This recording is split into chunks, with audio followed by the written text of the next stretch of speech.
अमित शहा यांची भेट घेतलेली आहे. काय चर्चा झाली, काय विषय होते? नाही, मतदारसंघातले विविध विषय असतात, त्याच्यामुळं अमितभाई शहा यांची मी प्रत्येक वेळी ज्या पद्धतीनं काही ना काही विषयाला घेऊन भेट घेतो, त्याच पद्धतीनं काल पण बीड जिल्ह्यामध्ये जी अतिवृष्टी झाली, अतिवृष्टीमुळं मांजरा नदीचं जे पात्र आहे ते पात्र सोडून जवळपास 1 किलोमीटर पाणी शेतामध्ये शेतकऱ्यांचे आलं. पुन्हा अतिवृष्टी होऊन बरेच तालुके आहेत, गोदावरी काठचे सुद्धा काही विषय होते किंवा तुमच्या बऱ्याच म्हणजे माजलगाव असेल, गेवराई असेल, या सर्व ह्याच्यात सुद्धा आपल्याला हे जे झालेलं दिसलं की म्हणजे पाणी आलेलं दिसलं. म्हणजे परळी तालुका असेल, पाडोदा तालुका असेल, आष्टी असेल, बीड असेल, सर्व तालुक्यामध्ये तुमच्या पाणी अंबाजोगाई तालुका असेल की पाण्यामुळं अतोनात लोकांचं नुकसान झालं. शेतकऱ्यांच्या माझ्या बीड जिल्ह्यातल्या या शेतकऱ्यांना मदतीचा जो आपल्या निकषाप्रमाणे मदत झाली पाहिजे, किंबहुना निकष तोडून पण या माझ्या बीड जिल्ह्यातल्या मायबाप शेतकऱ्याला मदत झाली पाहिजे. याच्यासाठी मी अमितभाई शहा यांची भेट घ्यायला गेलो. आदरणीय सुप्रियाताई सुळे पण माझ्यासोबत होत्या. आम्ही दोघांनी मिळून त्यांच्या नेतृत्वाखाली आम्ही भेट घेतली सर्व शिष्टमंडळाने आणि आमच्या बीड जिल्ह्यातले जे नुकसान झालं त्याच्यासाठी नुकसानीचे पंचनामे तर करायला शासनाला आदेश आम्ही पण शासकीय अधिकाऱ्यांना दिलेले आहेत आणि त्याप्रमाणे पंचनामे पण होतील आणि झालेल्या नुकसानाची भरपाई द्या अशी आम्ही विनंती. आणि त्यांनी मान्य पण केलं की शेतकऱ्यांसाठी आम्ही पण 100% तुमच्याबरोबर आहोत आणि त्या पद्धतीने शेतकऱ्यांचे जे नुकसान आहे ते द्यायसाठी आपण सर्व निकष बाजूला सारून शेतकऱ्यांना मदत करू. जाऊन मदत होईल अशी अपेक्षा आहे तुम्हाला? नाही, 100% शेतकऱ्यांना इथून मागच्या काळामध्ये जी काय मदत झाली असेल त्याच्यापेक्षा चांगल्या पद्धतीनं केंद्र शासनाकडून यावेळेस निधी उपलब्ध आमच्या जिल्ह्यासाठी करून घेण्याचं मी प्रामाणिक प्रयत्न करतो आणि त्याच्यातून अमितभाई शहा यांनी सुद्धा तशा पद्धतीनं पॉझिटिव्हिटी दाखवलेली आहे. केंद्रीय मंत्री जे असतील त्या सर्वांना आपण एकत्रित एक आणखी बैठक लावून त्या पद्धतीनं आपण निर्णय घेऊ असं पण बोलले. सर, कायदा सुव्यवस्थेच्या संदर्भामध्ये काही चर्चा झाली का? हे बघा, नेहमीच कसं असतंय, कुठलीही गोष्ट असली की कायदा सुव्यवस्थेचा हा विषय बीड जिल्ह्यातला ऐरणीवर असतोच आणि तो आहेच. आणि एकदा मग बीड आलं की मी तिथं गेलो की तो विषय थोडाफार तरी होतो. पण कायदा सुव्यवस्था ही पूर्वपदावर आणण्यासाठीचं काम ते सर्वजण आपण मिळून करूयात असं त्यांचं मानस आहे. त्या पद्धतीने ते बीड जिल्ह्यावर लक्ष ठेवून आहेत. बीड जिल्ह्यातल्या प्रत्येक हालचालीवर त्यांचं लक्ष आहे.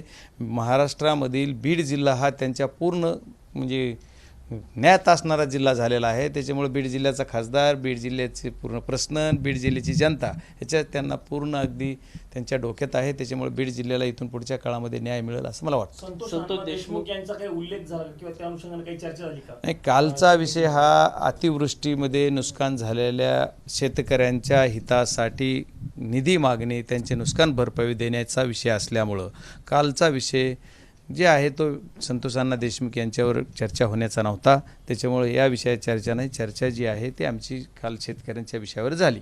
सर, एक प्रश्न याच्यामध्ये, संतोष देशमुख हत्या प्रकरणामध्ये हा जो तपास आहे एका वर्तुळाच्या बाहेर जाताना पाहायला मिळत नाहीये.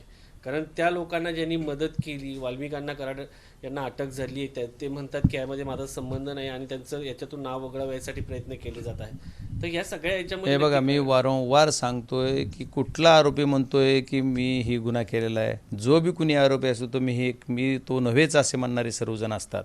पण एक शोकांकित ह्या गोष्टीची आहे की याचा तपास खूप खोलात जाऊन होणं आवश्यक आहे. जोपर्यंत याचा तपास खोलात जाऊन होणार नाही तोपर्यंत पूर्ण गोष्टी बाहेर येणार नाहीत. आता जो बी काही तपास केला आहे मंत्री महोदय जे गृह आहे, जे मुख्यमंत्री आहेत, त्यांनी त्यांच्या खात्यामार्फत जी चौकशी चालू आहे, ज्या काही गोष्टी महाराष्ट्र शासन करतं आहे त्याच्यामध्ये एक लिमिटला कुठंतरी ब्लॉक केलं आहे असं मला वाटतं आहे. त्यांनी लिमिट क्रॉस करून जे जे कुणी याच्यात सापडते त्यांना सर्वांना आरोपी केलं पाहिजे. म्हणजे खरा आरोपीपर्यंत तुम्हाला जाता येईल की ही बीड जिल्ह्यातली जी दहशत आहे, गुंडगिरी आहे, दादागिरी ही थांबवायची असेल तर तरी कुठल्या तरी पण त्यांनी एक काहीतरी कॅप टाकून तपास करता येत असं वाटतं आहे. ठीक आहे, आता जी करतात त्याच्यातही आम्हाला समाधान करणं. आता सत्तेच्या पुढे शहाणपण चलत नाही, सत्ता त्यांच्याजवळ आहे. त्याच्यामुळे सत्तेच्या पद्धतीनं काय कशा पद्धतीने करतील. पण फरक या गोष्टीचा बीड जिल्ह्यातली ज्यावेळेस सत्ता बदलेल त्यावेळेस का होईना पण 100% आणखी बऱ्यापैकी बदल होईल असं मला वाटतं. कृष्णा आंधळे कुठे सापडत नाहीये अजूनही. वाल्मिक कराडांचे वकील दरम्यानच्या काळात मुंबई उच्च न्यायालयाचे न्यायाधीश झाल्याचं नोटिफिकेशन निघालं, त्याबद्दल काय? नाही, हा आता प्रशासकीय बाब आहे. त्याच्या प्रशासकीय बाबीचा एक भाग म्हणून त्यांनी केलेला असेल ते त्या निकषात बसले असतील. कारण न्यायालयीन प्रक्रियेमध्ये मी काय बोलावं असं मला वाटत नाही. मी त्याच्यावर आरोप करावेत असं मला नाही वाटत. त्याच्यामुळं मी त्याच्यावर एकच सांगतो की ही न्यायालयीन प्रक्रिया आहे. न्याय देवता आपण म्हणतो, त्या न्याय देवतेवर भरोसा ठेवूयात की त्या निकषाप्रमाणे त्यांची निवड झाली असेल अशी अपेक्षा करूयात. नाशिकमध्ये कुंभमेळा होतोय, पण कुंभमेळ्याच्या कॉन्ट्रॅक्टवरून आता तिन्ही पक्षांमध्ये वाद होताना पाहायला मिळतोय. अनेक परप्रांतीयांना कॉन्ट्रॅक्ट दिलेत म्हणून आता जर आपण पाहिलं तर तिथले नाशिकचे नेते एकमेकांवरती आरोप करताना पाहायला मिळत आहेत. छगन भुजबळ आघाडीवरती आहे. हे बघा, आता हे 3 पक्षाचं सरकार आहे, हे असं होणारच आहे ना. एक गोष्टीचा निर्णय देणारा एक ज्यावेळेस मालक असतो त्यावेळेस गोष्ट वेगळी असते. तिघाचे 3 इंटेन्शन, तिघाचे 3 विचार, तिघांचं सर्व. त्याच्यामुळे एक गोष्ट करण्यासाठी जी मेहनत लागते ती तिप्पट मेहनत करणाऱ्याला लागायली. त्याच्यामुळे जो करणार आहे तो सुद्धा कुठे एका इंडस्ट्रीला यायचं आहे, एखाद्याला इंडस्ट्री आपल्या इथं आणायची, तिघाला भेटावं लागते, तिघांची परवानगी घ्यावी लागते. आता हे तिघांपेक्षा त्याच्यामुळे त्यांचं म्हणणं येतं की हे आपण काय करायचं. त्याच्यामुळे नवीन इंडस्ट्री मला वाटते ज्या प्रमाणात महाराष्ट्रात यायला पाहिजे त्या पद्धतीने ते येत नाही आहे. त्याचा परिणाम काय होतो ते युवकांना आमच्या रोजगार मिळत नाही आहे. रोजगारासाठी खूप आवश्यकता आहे पण ते होत नाही. बीड रेल्वेचं उद्घाटन गेल्या 5-7 वर्षापासून आम्ही ऐकतोय, कधी पूर्ण होईल, काय अपेक्षा आहेत? नवीन मार्गाचं देखील हे झालेलं आहे, सर्वे होतोय. बघा, मला तुमचे आभार मानायचे की मी 5-6 वर्षांनी ऐकतात, पण मी जसा मला कळतंय म्हणजे गेली 25-30 वर्षापासून बीडची रेल्वे ऐकतोय.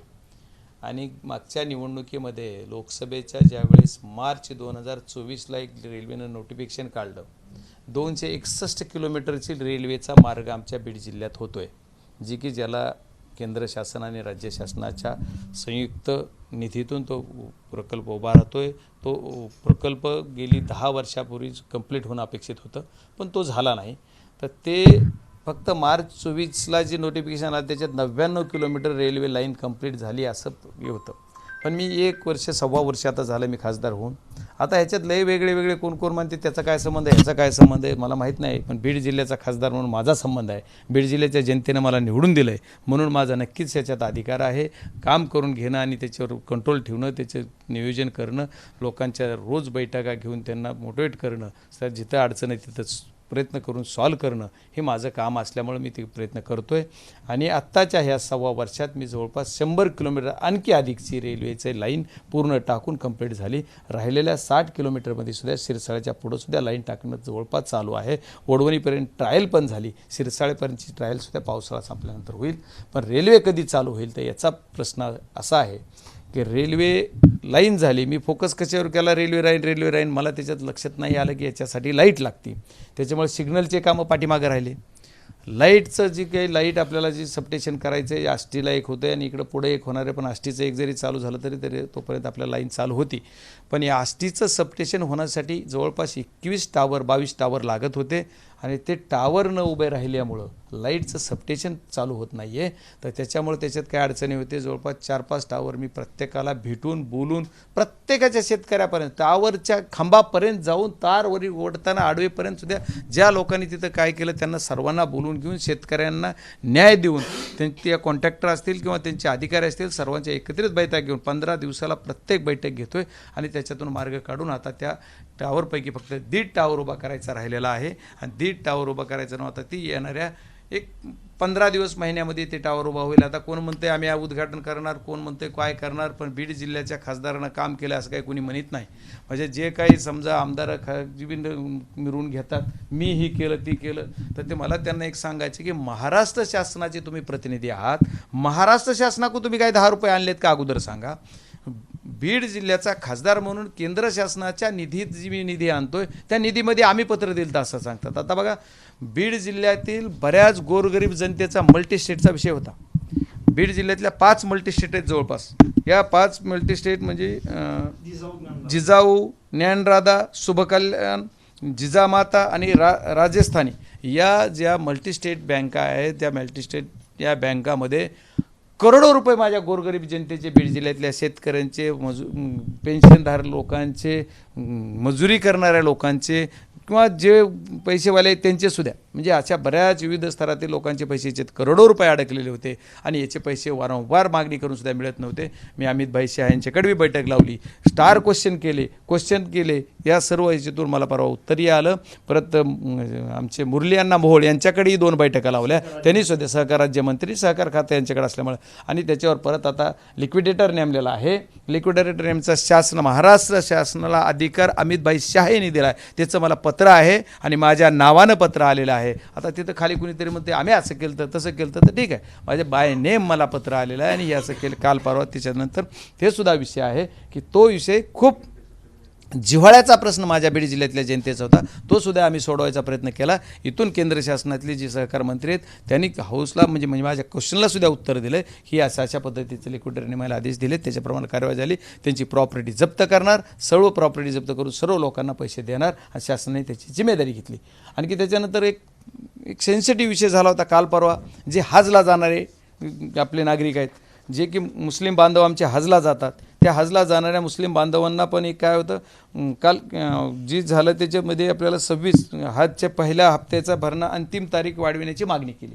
त्याचं कारण असं होतं की हजला जाताना त्याचे जे आपले मंत्री आहेत किरणजी रिजिजूजी यांची काल मी भेट घेतली कालच, आणि म्हणजे काल भेट घेतली आणि काल 20 तारखेपर्यंत त्याची मुदत होती. त्यांना म्हणलं की सलगच्या सुट्ट्या आल्यात, हजला जे जायचे लोक त्यांना जे डिपॉझिट करायचं आहे त्याच्यासाठी सलगच्या 5 सुट्ट्या आल्यामुळं आपल्याला असं होतं आहे की ते 5 सुट्ट्यामुळे त्यांचे पैसे भरणं होत नाही, डिपॉझिट होत नाही, त्याच्यामुळे आपल्याला अडचण येते. तर त्यांनी काल लगे माझ्या पत्राचा विचार करून लागली लगेच त्याला मुदत वाढवून दिली, जेणेकरून त्या हजला जाणाऱ्या सर्व माझ्या भाविकांना सुद्धा त्याचा फायदा होईल. 25 ऑगस्टपर्यंत त्याची मुदत म्हणजे 5 दिवसाच्या ज्या सुट्ट्या होत्या तेवढी मुदत करण्याचं काम सुद्धा आदरणीय किरणजी जिजूनी यांनी केलं आहे. या सर्व गोष्टी छोटे छोटे प्रश्न असतात, आपल्याला वाटतात छोटे. आता उद्याच्याला मनोजदादा जरांगे पाटलांचं आंदोलन आहे, ठीक आहे, आंदोलन 29 तारखेला ते मुंबईला जाणार, कुठल्याही पक्षाचं असो कुणाचंही असो, कुठल्या जाती धर्माचं ज्याचं आंदोलन ज्या लोकांना जायचं आहे, या गोरगरीब लोकांना त्या आंदोलनात सामील व्हायचं, त्यांचा हक्क मागायचा. त्याच्यासाठी मी गडकरी साहेबाची काल भेट घेतली की साहेब आम्हाला या सर्व लोकांना जाण्यासाठी टोल माफ करा. म्हणजे गोरगरीब लोक आहेत, हे कुठून जाणार, इथं वाहनं घेऊन जाणार, हे करणार, ह्यांचंही करा. अशा सध्या मी तिथल्या आरोना पण आदेश दिले आणि त्या पद्धतीने त्यांच्याकडे पत्र देऊन पत्रव्यवहार करून मागणी करतोय आपण की झाले पाहिजेत. आपले बरेच विषय आहेत. आता बीड जिल्ह्यातले नॅशनल हायवेचे विषय बघा, 17 नॅशनल हायवे मंजूर झाले. आता बीड जिल्ह्यातलं एक म्हणजे आमची शोकांकिता सांगा, एक जो परळी अंबाजोगाई लातूर हा नॅशनल हायवे झाला, लातूरच्या बॉर्डरला गेलं की 4 लेन आहे, आणि लातूर जसं संपलं आमचा बीड जिल्हा सुरू झाला की 2 लेन. का? म्हणजे त्यावेळेचे खासदार सत्तेत होते, सगळं होतं ना, तरी नाही झालं.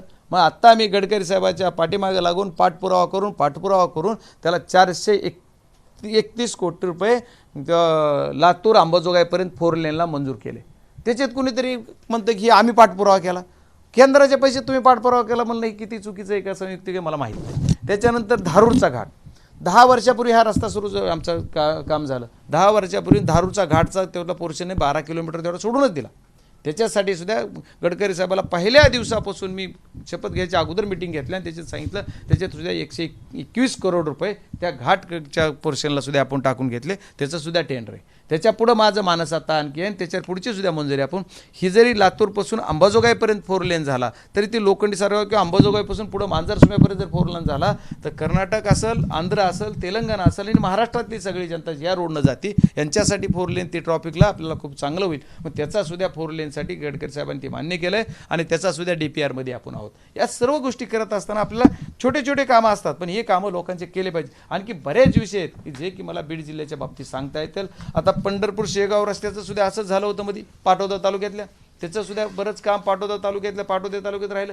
हे राहिलेले आळलेले कामं सुद्धा पूर्ण करण्यासाठी प्रत्येकाच्या मिटिंगा घेतो, आपण त्या पद्धतीने काम करतो. आणखी बरेच विषय आहेत MSCBच्या बाबतीत सुद्धा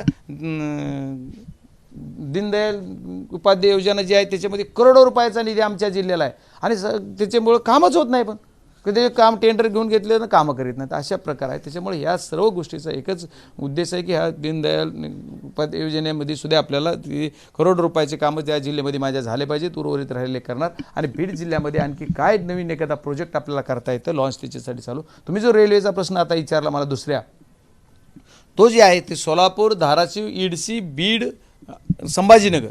तर या रेल्वेचा सुद्धा 1 वर्षाच्या आत त्या रेल्वेला सगळं मार्गी लावून त्याच्यासाठी सर्वेला पैसे 7 कोटी अधिक परत इकडे 94 कोटी, हे 94 किलोमीटर पुढचा याच्यासाठी 2 कोटी असे 9 करोड रुपये आपण सर्वेला टाकले. त्याचं टेंडर झालं, सर्वे चालू आहे. सर्वेसुद्धा 3 गोष्टी करून त्याचा एक अंतिम करायचा असतो आणि त्याची फिजिबिलिटी घ्यायची असते. त्याच्यानंतर केंद्र शासनाच्या रेल्वे बोर्डात येतो, रेल्वे बोर्डाकडून मंत्रालयात येतो. तर या वर्षीच्या येणाऱ्या बजेटमध्ये त्याला तरतूद कशी टाकता येईल ही माझा मानस आहे. येणाऱ्या बजेटमध्ये त्याला मंजुरी कशी घेता येईल ही माझा आहे. आता ही सरकारची पॉलिसी मॅटर आहे, पण खासदार म्हणून माझा प्रयत्न करणं काम आहे आणि सरकारसुद्धा पॉझिटिव्हिटीनं मला या गोष्टीला साथ देतं आहे. सरकारचे सुद्धा आभार मी मानतो, कारण सरकारसुद्धा आम्ही विचारलेल्या प्रश्नाला, काम केलेल्या गोष्टीला खासदार म्हणून ते काम करतात. महाराष्ट्र शासन किंवा मला बाकी दुसऱ्या राज्यातलं माहीत नाही, पण आपल्या शासनात विरोधी आमदार म्हणलं की फेकला बाजूला. तसं इथं होत नाही आहे. खासदाराची स्वायत्त संस्था आहे, खासदाराला स्वतंत्र अधिकार आहे. त्या अधिकारावर कुणीही गदा आणत नाही आणि सर्व आम्ही विरोधी पक्षाचा जरी खासदार असलो तरी आम्हाला सुद्धा चांगल्या पद्धतीने इथं न्याय दिला जातो कामासाठी, असं माझं मत आहे. एबीपी माझा, उघडा डोळे बघा नीट.